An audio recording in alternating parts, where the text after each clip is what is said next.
Hi, this is Mrs. Kidman, and in this video, we're going to be discussing how we can draw the altitudes of a triangle and then use that as well as what type of triangle it is to determine where the orthocenter is going to be located.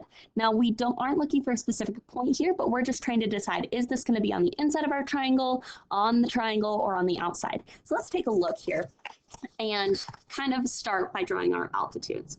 So in this case, let's take a look at our first triangle here. So the altitude, remember, is the perpendicular segment from a vertex to the opposite side of the triangle or a line that extends from it. So in this case, we had our altitude here and our altitude here that was actually outside of it. So let's use that idea to figure out the altitude of this one. Well, this first triangle is pretty simple. Our altitude is just going to, let's continue that line again. Our altitude is just going to be a straight line right there. And you can kind of see how that will give us that 90-degree angle. Perfect. Now this next one here, our altitude is actually going to be on the outside of our triangle.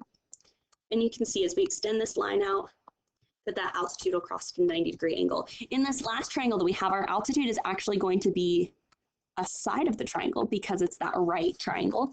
And what that means is that it's on that side. Now, based on where one of the altitudes is, we can pretty typically determine where the orthocenter is going to be. So you can see that in this first triangle, our altitude is on the inside of the triangle. And because it's on the inside of the triangle, that gives us a pretty good guess that our orthocenter is also going to be on the inside of the triangle. The thing that really solidifies it is the type of triangle that is. Now, our first triangle is an acute triangle, which means that all the angles are less than 90 degrees. And when it's an acute triangle, because of that, all of our altitudes are actually going to be contained inside the triangle. Therefore, our orthocenter is actually going to be inside the triangle.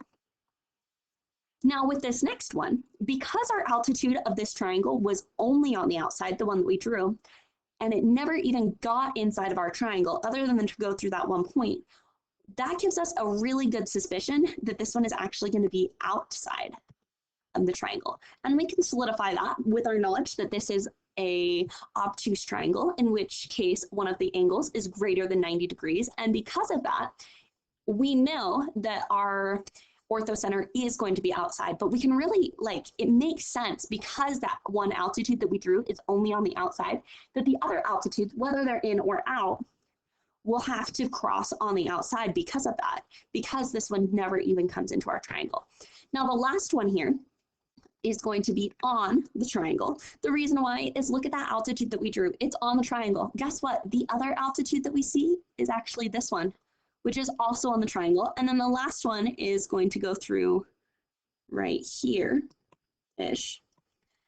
And notice how all of them cross right here at our 90-degree angle. So when we have a right triangle, the orthocenter is often at our 90-degree angle. And that is meaning that we have an orthocenter that's not only on the triangle, but actually on that point. And so that really comes with that 90-degree angle of that right triangle, because the 90-degree angle is a big part of the definition of that altitude, where it has to cross at a 90-degree angle. Because each of these cross at that 90-degree angle, two of those sides are the different altitudes that we can use. And therefore, if two of the lines cross there, the third one will also cross there. And so that's how we can use that altitude, as well as the type of triangle that we have, to determine where the orthocenter is going to be located.